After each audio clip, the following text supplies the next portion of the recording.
এসে আমাদের আমি বলবো যারা আমার সহকর্মী ছিলেন, আমরা সহকর্মী বলতে আমি আপনাদের সুখ বোঝাচ্ছি। আমি সহকর্মী আমরা আপনাদেরকে আমার সহকর্মীর বাইরে রাখিনি, কখনই রাখিনি, আজকেও রাখবো না, ভবিষ্যতেও রাখবো না। কারণ আমরা আপনাদেরকে নিয়ে কাজ করছি, একসঙ্গে যারা কাজ করে সবাই সহকর্মী।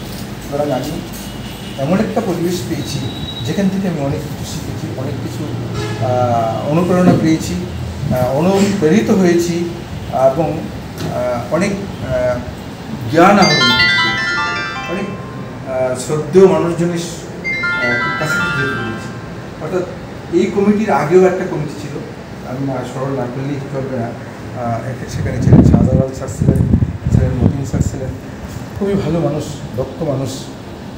আমরা পারিপার্শ্বিক কারণে হয়তো বা এখানে খুব বেশি দুর্নীতির কার্যক্রম বিবৃত করতে পারিনি, কিন্তু আমাদের সর্বোচ্চ প্রচেষ্টা ছিল যে আমরা একটা ভালো জায়গায় নিয়ে যাব।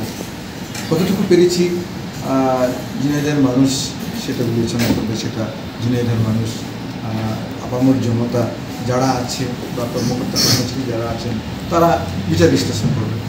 আর আমি প্রতিরোধ কমিটির কাছে অত্যন্ত কৃতজ্ঞ এই কারণে যে তারা স্বেচ্ছাপ্রণোদিতভাবে, অর্থাৎ যেটা রনি ভাই বললেন যে আমরা হলাম ইউনুস সরকার, অর্থাৎ আমরা কোনো রেডিমেশন পাচ্ছি না, বাট আমরা সমাজকে দিয়ে যাচ্ছি। এই যে সমাজকে দিয়ে যাওয়ার যে একটা আনন্দ, সেটা কিন্তু সবাই পায় না, সবার ভাগ্যে জুড়ে না। আমরা গুটি কয়েক মানুষ সমাজকে দেওয়ার জন্য চেষ্টা করে যাচ্ছি, সমাজ কিছু একটা পাবে সেই চিন্তায়, সেই মানসিকতায়, সমাজকে বদলে দেওয়ার একটা মানসিকতায় আমরা চেষ্টা করে যাচ্ছি, চেষ্টা করছি এবং অনবরত চেষ্টা করে যাব। দুর্নীতি সম্পর্কে আজকে বড় ধরনের বক্তব্য আমি দিব না, তারপরে ছোট্ট করে বলবো দুর্নীতি একটা ব্যাধি, সেটা সারা বিশ্বেই আছে, আমার দেশেও আছে, আগেও ছিল, এখনও আছে, ভবিষ্যতেও থাকবে। সমূলে ধ্বংস করা এটা কোনোদিনই সম্ভব নয়, কোথাও সম্ভব নয়। আপেক্ষিক এটাকে আমরা একটা শূন্য পর্যায়ে রাখতে পারব। আমি বিশ্বাস করি যে আমরা গত 1.5 বছরে সেই প্রাণান্তকর চেষ্টাটুকু করেছি, আর কিছু পারি আর না পারি, অন্ততপক্ষে চেষ্টাটা তো করতে পেরেছি। এই চেষ্টাটাই আমরা প্রতিদিন করি। আমাদের বিশেষ করে আমাদের যে আমি বলবো আমার বাম পাশে আমার স্যার বসে আছেন, আর প্রতিরোধ কমিটি যারা আছেন, স্পেশালি আমি তাদের থ্যাঙ্কস এবং কৃতজ্ঞতা জানাই এই কারণে যে তারা আপ্রাণ চেষ্টা করেছেন। যখনই যে কাজটা দিয়েছি, হয়তোবা আমি মাঝে মধ্যে একটু খারাপ ভাবে বলছি, হয়তোবা বলেছি, কিন্তু সেটা আমার মনে হয় যে আমি পার্সোনাল কোনো এতে বলি নাই, যাতে কাজটা হয়ে যায়। কিন্তু কাজ কিন্তু আপনারা 100% করে উঠিয়ে নিয়ে আসছে, যেভাবেই হোক না কেন কাজ 100% উঠিয়ে নিয়ে আসছে। এই জন্য আপনাদেরকে ধন্যবাদ জানাচ্ছি। আবারও ধন্যবাদ জানাচ্ছি এবং কৃতজ্ঞতা জানাচ্ছি এই কারণে যে আপনারা এত বেশি আমাকে সহযোগিতা করেছেন, এটা আমি বলতে পারবো না। আমি তো আরও একটা স্টেশন খেতে এসেছি, আমি রাঙ্গামাটি ছিলাম, সেখানে রাঙ্গামাটি এবং ঝিনাইদহ ছিল, সেখানেও বিদায়ের সময় ওনারা এসেছিলেন। আমার সৌভাগ্য, এটা পরম সৌভাগ্য যে আমি যেখানেই যাই সবাই আমাকে ভালোবাসে।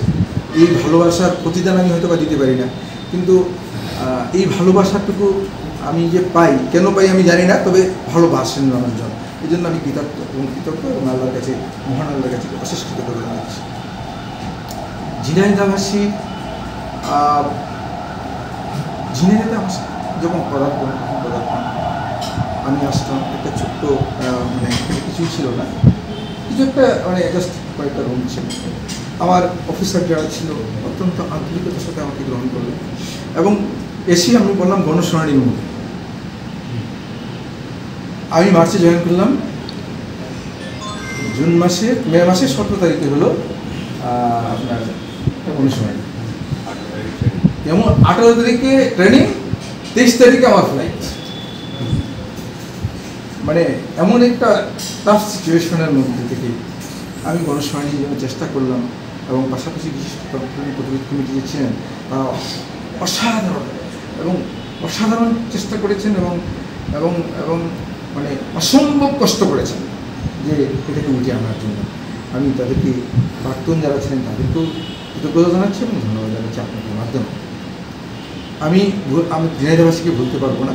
আপনারা আমাকে অনেক দিয়েছেন, আজকে যেটা দিয়েছেন সেটাও তো ভোলার মতোই নয়, কারণ আপনারা এখানে এসে অনেক দূর থেকে এসে আমাকে বিদায় জানাতে এসে আপনারা যা করলেন সেটা আমার কাছে মনে হলো যে মানে আমি আমি অনেক মানে আমি পাখির মতো ডানা মেলে উঠছি এরকম মনে হচ্ছে আমার, যে এত সুন্দরভাবে আপনারা আমাকে বিদায় জানাচ্ছেন। এটা আসলে খুব কম লোকের মানে ভাগ্যেই জোটে। আপনারা যারা প্রতিরোধ কমিটিতে আছেন, আমি প্রতিরোধ কমিটি নিয়ে প্রথম কথা বলবো, তারপরে আমার সহকর্মী বা অফিস সহকর্মীদের নিয়ে কথা বলবো। প্রতিরোধ কমিটি যারা আছেন, আমার জানা মতে আমি চেষ্টা করেছি যে সর্বজনের শ্রদ্ধেয় যারা সমাজ তাদের কথা শুনবে, সমাজে যারা যাদের গ্রহণযোগ্যতা আছে এবং যাদের সততা আছে তাদেরকে বেছে নেওয়ার জন্য চেষ্টা করেছি। আলমডাঙ্গা কমিটি নিয়ে আমি স্পেশালি বলতে চাই, আলমডাঙ্গা কমিটি নিয়ে সমস্যা, ছোটোখাটো সমস্যা হয়েছিল আমার নলেজের বাইরে, যে কোনো কাউকেই হয়েছিল আলমডাঙ্গা। পরবর্তীতে আমি সেটা যখন জানতে পারলাম সেটাও আমরা চেষ্টা করেছি ঠিক করে নিতে। আমি আশা করি যে আলমডাঙ্গা কমিটি এখন ভালোভাবে চলবে। আপনারা যারা প্রতিরোধ কমিটিতে আসছেন তারা বিশেষ বিশেষ লোকজন। আপনি একটা উপজেলায় আমার কতজন সদস্য? 11 জন। উপজেলায় 9 জন, তার 13 জন হলো আমার জেলায়। একটা উপজেলায় কি মানুষ মাত্র 9 জন? সেখানে 9 জন সিলেক্ট করা খুবই কঠিন কাজ। সেই 9 জনের মধ্যে আপনি আসছেন, এটা আপনার বিরাট সৌভাগ্য বলবো, এবং আপনার বিরাট মানে আপনার অতীত কার্যক্রমের সফল এটা ধরে নিতে হবে। কারণ আপনি যে অতীত কার্যক্রম যেভাবে করেছেন সেই কার্যক্রমগুলোর ধারাবাহিকতায় আমরা চিন্তা করলাম যে ওনাদের দ্বারাই দুর্নীতি প্রতিরোধ সম্ভব, যে কারণে আমরা আপনাদেরকে নিয়েছি এবং আপনারা সেটা প্রতিবেদন আমাকে দিয়েছেন। কারণ আমি খুব স্বল্প সময়ে আমি কমিটি দিয়েছি, সম্ভবত মে মাসের প্রথম শেষের দিকে, তাই না? মোস্ট প্রবলি মে মাসের শেষের দিকে দিয়েছি। জুন মাসের মধ্যে আমাকে সকল কার্যক্রম শেষ করতে হবে। যদিও জেলা কমিটি আমি আগে দিয়েছি, বাট উপজেলা কমিটিগুলো আমি খুব স্বল্প সময় জন্য দিয়েছি। সেই স্বল্প সময়ে আপনারা যেভাবে কাজ করেছেন আসলেই আমি স্পেলবাউন্ড, একেবারেই মানে বাকরুদ্ধ। এত সুন্দর কাজ আমার মনে হয় না যে কেউ করতে পেরেছে এত স্বল্প সময়ে। আপনাদেরকে সবাইকে আবারও কৃতজ্ঞতা জানাচ্ছি, আবারও ধন্যবাদ জানাচ্ছি, এবং আপনারা সবাই ভালো থাকবেন। আপনাদের প্রতি আমার ভালোবাসা থাকবে, আন্তরিক অভিনন্দন থাকবে। ছোট্ট একটা অনুরোধ থাকবে, সেই অনুরোধটা হলো এই দেশটা আমার, এই দেশটা আমাদের সকলের মিলে করতে হবে। আজকে আমি যেমন আজকের সরকার যেমন নবীন প্রবীণে হয়েছে, ঠিক প্রতিটি কমিটিগুলো আমি নবীন প্রবীণের সংমিশ্রণ রাখার চেষ্টা করেছি। আপনারা সবাই মিলে আমরা সবাই মিলে দেশটাকে করতে হবে। একমাত্র দুর্নীতি প্রতিরোধ করতে পারলেই দেশটা সুন্দর হবে, আদারওয়াইজ এই দেশটা সোনার বাংলা করা সম্ভব নয়। আপনাদের মাঝে আমি সেই স্বপ্ন দেখছি এবং স্বপ্ন দেখেছি এবং ভবিষ্যতে দেখব।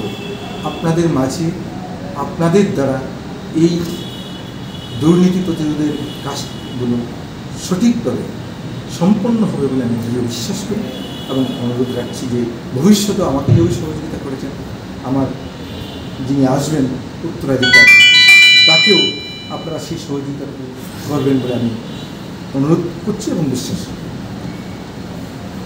আমি আমার অফিসের সহকর্মীবৃন্দ যারা আছে সবাই ছিল একেবারে, আমি বলবো যে নবীন। তো বিদায় দিতে যাচ্ছি।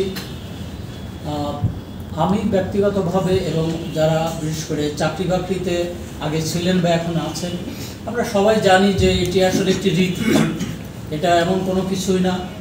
আর সত্যি কথা বলতে কি, কসাই রেগুলার সে তার কাজ করে, একজন যিনি সার্জন তিনি রেগুলার যেহেতু এই কাটাকাটির ভেতরে থাকে, তার জন্যে সব কাটাই প্রায় একই রকম মনে হয়। তো আমরা যারা এই বিদায় দিতে এবং নিতে যারা অভ্যস্ত হয়ে গেছি, তাদের কাছে সত্যি কথা বলতে কি এটা খুব বেশি একটা প্রতিক্রিয়া তৈরি হচ্ছে না এই অনুষ্ঠানের কারণে। কিন্তু এটা ঠিক যে একটা সময় আসবে যখন আজকের ডিডি মহোদয় তিনি আসলে এই বিষয়গুলো উপলব্ধিতে নিয়ে আসতে পারবেন। স্মৃতি তখন তার এই বিষয়গুলোই কিন্তু মনে করিয়ে দেবে। আজকের এই অনুষ্ঠানে আমরা সবাই উপস্থিত হয়েছি। আমার এই জেলার সমন্বিত জেলা অফিসের যে কর্মকর্তাবৃন্দ এবং যাকে উদ্দেশ্য করে আমাদের আজকের এই অনুষ্ঠান, সেই অনুষ্ঠানের মধ্যমণি জনাব মোহাম্মদ শফিউল্লাহ সাহেব উপস্থিত আছেন। জেলা কমিটির বিভিন্ন পর্যায়ের নেতৃবৃন্দ, উপজেলা কমিটির বিভিন্ন পর্যায়ের প্রতিরোধ কমিটির নেতৃবৃন্দ, এই অফিসের যারা কর্মচারী কর্মকর্তাবৃন্দ, আমরা সবাই একত্রিত হয়েছি তাকে একটু সম্মান জানানোর জন্যে। তো আমরা এই যে সম্মান জানাচ্ছি আনুষ্ঠানিকভাবে, এই অনুষ্ঠানটি তার আসলে ছবির মতো হয়ে মনের মধ্যে থাকবে। কারণ আমি নিজে রিটায়ারমেন্টে গেছি, বছর 3 হতে চলল। আমার দাদা এখানে আছে, তিনি রিটায়ারমেন্টে গেছেন। আমাদের বড় ভাই হাফিজুর রহমান আছেন, আমাদের গৌতমদা আছেন, তারা সব রিটায়ারমেন্টে গেছে।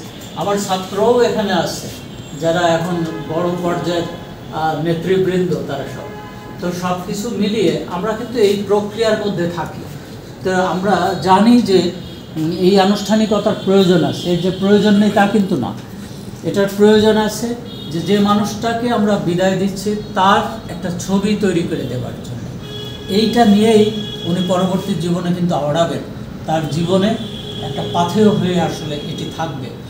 আমরা কে কি বলছি হয়তো এই কথাগুলো এত মনে থাকবে না, কিন্তু এই ছবিটা কিন্তু তার মনে থাকবে। আমার যেমন করে কেসি কলেজের সব অনুষ্ঠানের ছবিগুলো আমার মনের মধ্যে আছে, নিশ্চিতভাবে আপনাদেরও তাই হয়। মানুষটিকে আমি আসলে আগে এই কমিটিতে ঢুকবার আগে কখনোই দেখিনি। দুদক অফিসেও আমার আসার প্রয়োজন হয়নি বা হয়তো আসতে পারিনি, কিন্তু দুদকের সঙ্গে আমার এক ধরনের নারীর টাচ ছিল। এই কারণে যে এই শহরে আমি বসবাস করছি 78 সাল থেকে, 1978 সাল থেকে। আমার বাবার ছোট্ট একটা বাড়ি ছিল, তার এই নিম্নবিত্তদের যা হয় এই 2 রুম বানিয়ে 1 রুম ভাড়া দিয়ে কয়েকটি পয়সা পাওয়ার জন্য আমরা ভাড়া দিতাম। আমার বাবা ভাড়া দিতেন। আমাদের ভাড়া শুরুই হয়েছে দুদকের অফিসার, অর্থাৎ আমার নারীর সাথে যেন এর একটা সম্পর্ক তৈরি হয়েছে। যে তখন অবশ্য এটি ছিল ব্যুরো বলা হতো, দুর্নীতি দমন ব্যুরো ছিল। আপনারা অনেকেই পুরনো মানুষ যারা জানবেন, ইবাদত মণ্ডলের বাড়ির পাশে এই অফিস ছিল। আর আমার যেহেতু তার একটু পেছনে আমার বাসা, আমার বাবার বাসা, আমি সেই বাসাতেই এখন লজিং থাকি বলা যায়। তো সেই বাসাতে ভাড়া থাকতেন দুদকের একজন কর্মকর্তা। তো তারপরে তিনি চলে গেলেন, তার দেখা দেখি পরবর্তীতে আবার যিনি আসলেন, আগের জন ফ্যামিলি নিয়েছিলেন, একাই থাকতেন, আর পরের জন ফ্যামিলি নিয়ে আসলেন। তার স্ত্রী সঞ্চয় অফিসের তিনি এডি ছিলেন। তো তাদের সঙ্গে এমনই সম্পর্ক হয়ে গেল যে এখনো পর্যন্ত আমার সেই ভাই দুলাভাই এবং আপা, তারা সাভারে এখন সেটেল, তাদের সাথে সেই সম্পর্কটা আছে। এই রকম একটা অফিস থেকে যখন সরাসরি অফিসার আমার বাসায় আসতে চাচ্ছেন, তখন কি না করা যায়? আপনারা বলুন যে উনি আমাকে ফোন করে বলছেন যে আপনি তো অমুক, আপনার বাসায় আমরা একটু আসতে চাই। তো দুদকের কথা শুনলে তো মনে একটু ভয় লাগে, তাই না? তো সাহস হচ্ছে যে কেসি কলেজ কেন, সারা জীবনে জ্ঞান তো এরকম কোনো কিছু করিনি যে দুদক আমার তদন্ত করতে আসবে, এই বিষয়টা আমার ভেতরে ছিল। আমি বললাম ঠিক আছে, আসেন, তারপরে দেখা যাবে। তারপরে ওনারা দুপুরে খাবারের পরপরই গেলেন, যা হোক চাও খাননি, আমি খাওয়াতে পারিনি।